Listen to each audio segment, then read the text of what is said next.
Hello friends, welcome to my channel. ఈరోజు ఈ వీడియోలో దూది లాంటి సాఫ్ట్ మెత్తడి దోశలు చూద్దామండి. తినడానికి ఎంతో సాఫ్ట్గా రుచిగా ఉండే ఈ దోశలు ఒకటి తినే చోట 4 తింటారండి.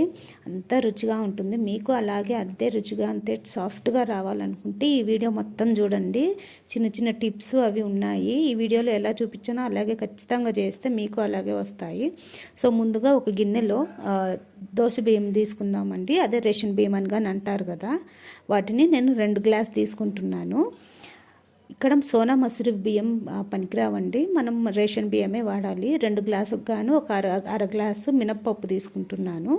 ఇంకా 1.5 స్పూను శనగపప్పు తీసుకుంటున్నానండి. ఇంకొక హాఫ్ స్పూను మెంతులు తీసుకుంటున్నాను. మెంతులు మనకి మంచి రంగు ఇస్తుందండి దోశకి.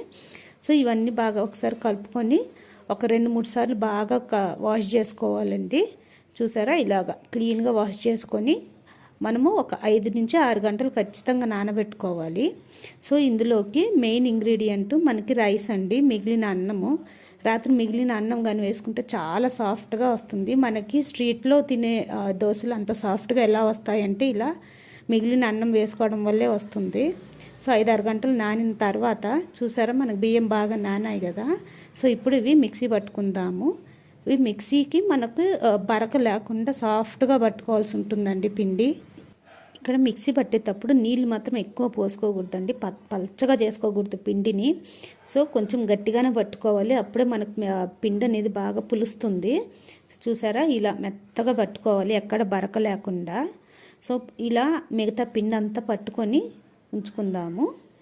సో చూసారా, ఈ కన్సిస్టెన్సీలో నీళ్ళు ఎక్కువ వాడకూడదు. మనకి నీళ్ళు ఎక్కువ పడ్డాయంటే మనకి పొంగదనమాట. సో ఇప్పుడు అంతా ఒకసారి పట్టుకున్న తర్వాత ఇలా గరిటెతో కలుపుతున్నాను. మీరు మామూలుగా హోటల్లో అయితే చేత్తో కలుపుతారండి. మనకి చెయ్యి తగిలినప్పుడే మనకి పిండి అనేది బాగా పులుస్తుందంట. సో వీలైతే చేత్తో కలుపుకోండి, బాగా పులుస్తుంది, మనకి పొంగుతుంది అనమాట. ఇక్కడ పిండి 6-7 గంటలు ఖచ్చితంగా పులవబెట్టుకోవాలండి. సో నాకు 6-7 గంటల తర్వాత చూసారా, పిండి బాగా పులిసింది.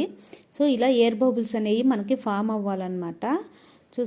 చూసారా, ఇలా మనకి చూస్తే తెలుస్తుంది కదా, ఎయిర్ బబుల్స్ బాగా ఫామ్ అయ్యాయి. ఇలా ఉంటే ఏ దోశ అయినా ఇడ్లీ అయినా చాలా సాఫ్ట్గా వస్తాయి. చూసారా, ఇవి ఎయిర్ బబుల్స్ అనమాట. ఇలా ఉంటే మనకి పిండి సరిపోతుంది. సో ఇప్పుడు మనకి ఎంత కావాలో అంత ఒక గిన్నెలోకి ట్రాన్స్ఫర్ చేసుకుంటున్నానండి. నేను అంతా చేయడం లేదు. సో ఇప్పుడు తగినంత ఉప్పు, కొన్ని నీళ్ళు, యాక్చువల్లీ మనకు ఈ కన్సిస్టెన్సీ సరిపోతుంది. కావాలంటే కొంచెం వాటర్ యాడ్ చేసుకొని మనకు కన్సిస్టెన్సీ అడ్జస్ట్ చేసుకుంటే సరిపోతుందండి. సో ఇప్పుడు పెనం పైన మనం దోశ వేసుకుందాము.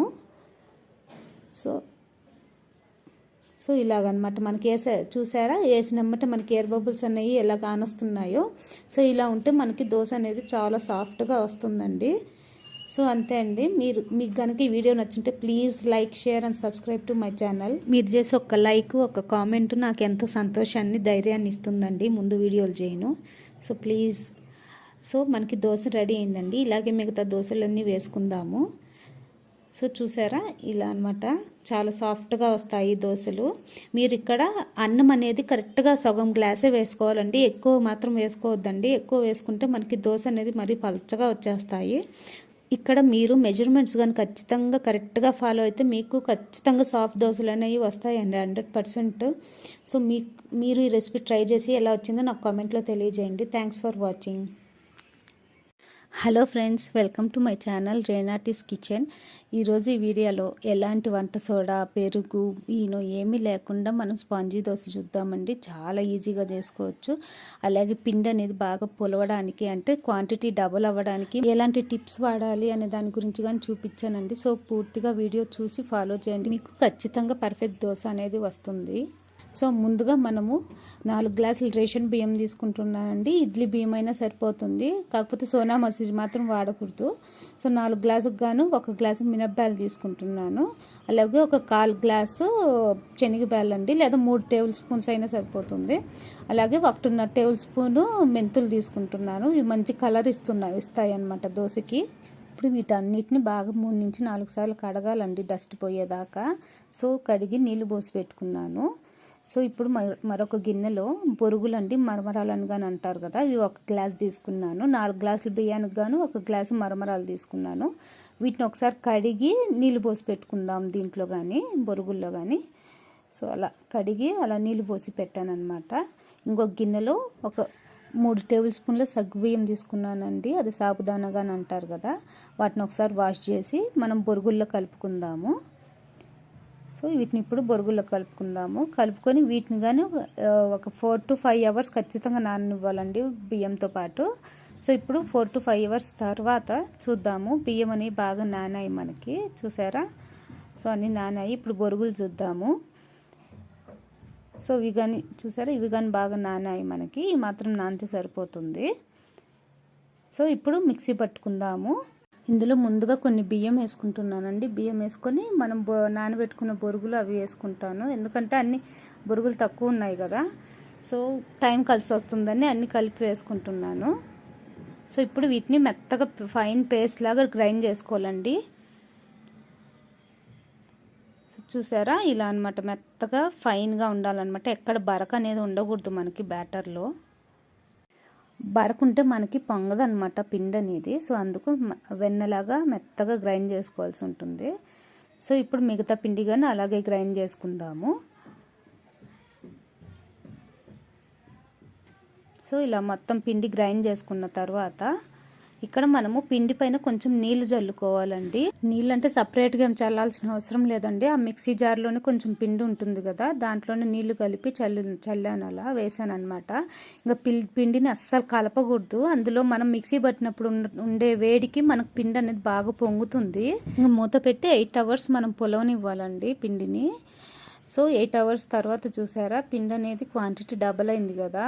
సో మనకు ఒకవేళ పొలవదు అని అనుకున్నప్పుడు ఒక ఎండుమిరపకాయ కానీ పచ్చిమిరపకాయ కానీ వేసుకుంటే పిండిలో బాగా పులుస్తుందండి. సో ఇదొక టిప్ అనమాట. సో చూసారా, ఎయిర్ బబుల్స్ ఎంత బాగా ఫామ్ అయ్యాయో.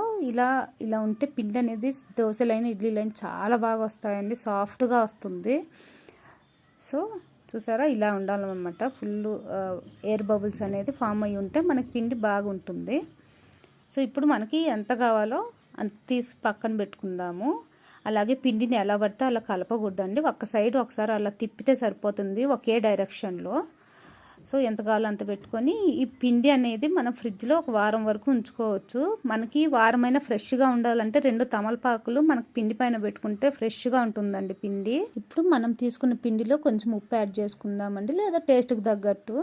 సో కొంచెం ఉప్పు యాడ్ చేసుకొని కలుపుకుందాము. కొంచెం బ్యాటర్ కానీ కొంచెం థిక్గా అనిపిస్తే కొంచెం వాటర్ యాడ్ చేసుకుంటే సరిపోతుంది. ఇక్కడ నాకు ఈ కన్సిస్టెన్సీ సరిపోయిందండి. సో దోశలు పోసుకుందాము. దోశలు అంటే మనం పల్చగా పోసుకోకుండా ఇలా కొంచెం లైట్గా స్ప్రెడ్ చేస్తే సరిపోతుంది. అప్పుడు మనకి పిండి అనేది బాగా స్పంజీగా వస్తాయి అన్నమాట దోశలు. సో చూసారా, మనకు దోశ వేస్తానే ఎంత బాగా ఎయిర్ బబుల్స్ అనేవి ఏర్పడ్డాయో. సో ఇప్పుడు తిప్పుకుందాము దోశని ఇంకో పక్కకి. మనం మెంతులు వేసుకోవడం వల్ల మనకి దోశ అనేది మంచి కలర్ వస్తుందండి. ఈ దోశని 2 వైపులు కాల్చాల్సిన అవసరం లేదండి, ఒకవైపు కాల్చినా బాగుంటాయి దోశలు. సో అలాగే మిగతా దోశలన్నీ వేసుకుందాము. ఇక్కడ దోశలన్నీ మీడియం ఫ్లేమ్ పైన పెట్టుకొని వేసుకోవాలండి, అప్పుడే మనకు చక్కగా వస్తాయన్నమాట. మీరు కనుక నా ఛానల్ కొత్తగా విజిట్ చేసి ఉంటే please subscribe to my channel and పక్కనే ఉన్న బెల్ ఐకాన్ని క్లిక్ చేయండి. సో నా కొత్త వీడియోస్ ఏ వచ్చినా మీకు నోటిఫికేషన్ వస్తుంది తొందరగా.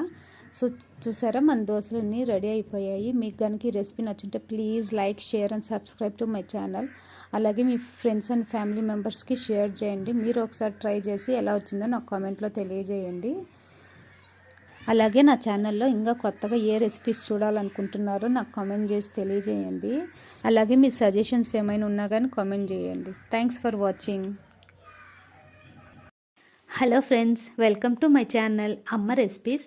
ఈరోజు ఈ వీడియోలో బ్రేక్ఫాస్ట్లోకి కమ్మటి రుచితో పాటు మెత్తటి దూది లాంటి దోశలు ఎలా వేసుకోవాలో ఈ వీడియోలో చూసేద్దామండి. ఈ దోశలు కనుక ఒక్కసారి రుచి చూసారంటే అండి ఒక్కటి తినే చోట 4 తింటారు, అంత రుచిగా అంత సాఫ్ట్గా ఉంటాయి. ఈ వీడియోలో నేను చూపించిన విధంగా ఈ మెజర్మెంట్స్తో కానీ చేశారంటే దోశల పిండి అనేది పర్ఫెక్ట్గా వస్తుందండి. మరి చూసేద్దాం ఆ రెసిపీ. ఇక్కడ నేను 2 గ్లాసుల రేషన్ బియ్యం తీసుకుంటున్నా అండి. అవే దోశల బియ్యం అని కానీ అంటారు కదా. సో అవి 2 గ్లాసులు తీసుకున్నాను. ఇంకా 1/2 గ్లాసుకు గాను మినప్పప్పు తీసుకుంటున్నా అండి. ఇవి మామూలుగా 2కి 1/2 కప్పు సరిపోతుంది మినప్పప్పు అనేది. 1.5 స్పూన్ శనగపప్పు తీసుకుంటున్నా అండి. ఈ శనగపప్పు వల్ల మనకి కమ్మటి రుచి వస్తుంది మనకి దోశల్లోకి. ఇంకొక 1/2 టీ స్పూన్ మెంతులు వేసుకుంటున్నా అండి. ఇంకా ఇక్కడ మెయిన్ ఇంగ్రీడియంట్స్ వచ్చి మనకి ఇది అటుకులు అండి. 1 కప్పు తీసుకుంటున్నాను. ఇక్కడ అటుకులు మనకు 1 కప్పు సరిపోతుందండి 2 గ్లాసులు బియ్యానికి గాను. ఇంకా ఎక్కువ వేసుకుంటే మనకి దోశ అనేది కరెక్ట్గా రాదు. సో 1 కప్పు సరిపోతుంది. ఇప్పుడు వీటన్నిటిని 1కి 3 సార్లు బాగా కడుక్కోవాలండి. ఎందుకంటే రేషన్ బియ్యంలో మనకి డస్ట్ ఎక్కువ ఉంటుంది. సో అందువల్ల ఇక్కడ అటుకులు నేను వీటితో పాటు కలపడం లేదండి. ఎందుకంటే మనం నీళ్లు వంచేటప్పుడు అటుకులు కానీ పడిపోతాయి. సో అవి సపరేట్గా వాష్ చేసి ఉంచాను. ఇప్పుడు వీటిని శుభ్రంగా కడిగిన తర్వాత పక్కన నానబెట్టుకున్న అటుకులు ఉన్నాయి కదండి, అవి ఇందులో కలుపుకుందాము. ఇవి మనకు వాటర్ అనేది ట్రాన్స్పరెంట్ అయ్యేదాకా వాష్ చేసుకోవాలండి. అప్పుడే దోశలు అనేవి బాగా వస్తాయి. ఇప్పుడు వీటిని 5 నుంచి 6 గంటలు నానబెట్టుకోవాలండి. ఇవి టైం లేదనుకుంటే మినిమం 4 గంటలైనా ఖచ్చితంగా నానబెట్టాల్సి ఉంటుంది. సో చూసారా, ఒక 6 గంటలు బాగా నానిన తర్వాత బియ్యము అటుకులు అనేవి బాగా మెత్తబడ్డాయి, మనకి బాగా నానినాయి అన్నమాట. ఇప్పుడు మిక్సీ జార్ తీసుకొని అందులోకి ఈ బియ్యము పప్పు అవి వేసుకొని తగినన్ని నీళ్లు పోసుకొని ఫైన్ పేస్ట్ చేసుకోవాలండి. మనం వెన్నెలాగా గ్రైండ్ చేసుకోవాలన్నమాట. చూసారా, మెత్తగా అయింది కదా, బాగా ఇలా గ్రైండ్ చేసి పెట్టుకోవాలి. కొంచెమైనా పలుకున్నా కానీ పిండి అనేది మనకి సరిగ్గా పొంగదన్నమాట. సో వెన్నెలాగా గ్రైండ్ చేసుకోవాల్సి ఉంటుంది. అలాగే అంత పిండి అంతా గ్రైండ్ చేసుకున్న తర్వాత ఇప్పుడు మినిమం 6-7 గంటలైనా పులవ పెట్టుకోవాలండి పిండిని మనము. సో అప్పుడే బాగా పులుస్తుంది అనమాట. సో ఇప్పుడు చూసారా, 7 గంటల తర్వాత పిండి అనేది బాగా పులిసింది. చూసారా, ఎయిర్ బబుల్స్ అనేవి ఫామ్ అయ్యాయి అనమాట. ఇలా ఎయిర్ బబుల్స్ ఉంటేనే మనకి దోశ అనేది సాఫ్ట్గా పర్ఫెక్ట్గా వస్తుందన్నమాట. ఇది మెయిన్. మనకి పిండి అనేది ఇలా ఎయిర్ బబుల్స్ ఫామ్ అవ్వాలన్నమాట. మనకి దోశ అయినా ఇడ్లీ అయినా మెత్తగా రావాలంటే. సో చూసారా, ఇలా ఇక్కడ మనకు పిండి కానీ బాగా ఫ్లఫీగా ఉంది కదా. సో ఇప్పుడు మనం పిండి కలిపేటప్పుడు ఎలా పడితే అలా కలపకూడదండి, ఒకే డైరెక్షన్లో కలపాలన్నమాట. అప్పుడే మనకి దోశలు అనేవి బాగా వస్తాయి. ఎలా పడితే అలా కలిపితే మనకి ఏంటంటే ఎయిర్ బబుల్స్ అనేవి పోతాయి. సో మనకి ఎంత కావాలో అంత పిండి పక్కకు తీసుకొని మిగతాది ఫ్రిడ్జ్లో ఒక వారం రోజులైనా నిల్వ ఉంచుకోవచ్చండి. ఇప్పుడు తగినంత ఉప్పు వేసుకొని ఒకసారి కలుపుకుందాము. చూసారా, ఒకే డైరెక్షన్లో కలపాలి. సో మనకి దోశకి పిండి ప్రిపేర్ అయిపోయిందండి. ఇప్పుడు మనం దోశలు వేసుకుందాము. దోశ కోసం పెనం వేడి చేసుకున్నానండి. వేడి చేసుకొని 1 టీ స్పూన్ ఆయిల్ వేసుకొని టిష్యూ పేపర్తో కానీ లేదా కాటన్ టవల్తో కానీ ఒకసారి తుడుచుకుందాము. ఇలా చేయడం వల్ల మనకి పెనానికి వేడి అనేది ఈవెన్గా ఉంటుందండి, పెనం అంతా. సో ఇప్పుడు దోశ వేసుకుందాము. సో చూసారా, మనకి దోశ వేసేటప్పుడే ఎయిర్ బబుల్స్ అనేవి బాగా ఫామ్ అయ్యాయి. అలా హోల్స్ అనేది ఫామ్ అయితే దోశ మెత్తగా వస్తుంది, మన కాటన్ టైప్ ఉంటుందన్నమాట. సో ఇప్పుడు 1 టీ స్పూన్ ఆయిల్ వేసుకొని ఇంకో పక్కకి తిప్పుకుందాం దోశని. చూసారా, మంచి కలర్గానే వచ్చిందనమాట. అంతే అండి, మన దోశ రెడీ. ఇది మనకి దోశ కాల్చేటప్పుడే మనకు కమ్మటి వాసన వస్తుందన్నమాట. ఆ వాసనకి 1కి 4 తింటారు, అంత రుచిగా ఉంటాయి దోశ. కానీ ఇలాగే మిగతా దోశలన్నీ వేసుకుందాము. ఇక్కడ ముఖ్యంగా గుర్తుపెట్టుకోవాల్సింది మెజర్మెంట్స్ అండి. కరెక్ట్ మెజర్మెంట్స్తో వేసుకుంటే దోశలు అనేవి చాలా బాగా వస్తాయి. బియ్యం ఎక్కువైనా గట్టిగా వస్తాయి, క్రిస్పీగా వస్తాయి. లేదా అటుకులు ఎక్కువైనా మనకి దోశ అనేది మరీ సాఫ్ట్గా వస్తుంది, మనకి తిప్పని కానీ కుదరదు. సో అది గుర్తుపెట్టుకోండి. అంతే అండి, మన టేస్టీ దోశలు రెడీ. మీరు ఈ రెసిపీ ట్రై చేసి ఎలా వచ్చిందో నాకు కామెంట్ చేసి చెప్పండి. మీకు కనుక ఈ recipe please like, share and subscribe to my channel. So చూసారా, దోశలు అనేవి ఎంత సాఫ్ట్గా ఉన్నాయో. మొత్తం ఒక 2 ముద్దల్లో తినేయచ్చు అనమాట, అంత సాఫ్ట్గా ఉన్నాయి. తినేటప్పుడుగా అలా కమ్మటి రుచి వస్తుందన్నమాట దోశల్లో. సో మీరు ఈ రెసిపీ ట్రై చేసి ఎంజాయ్ చేయండి. Thank you.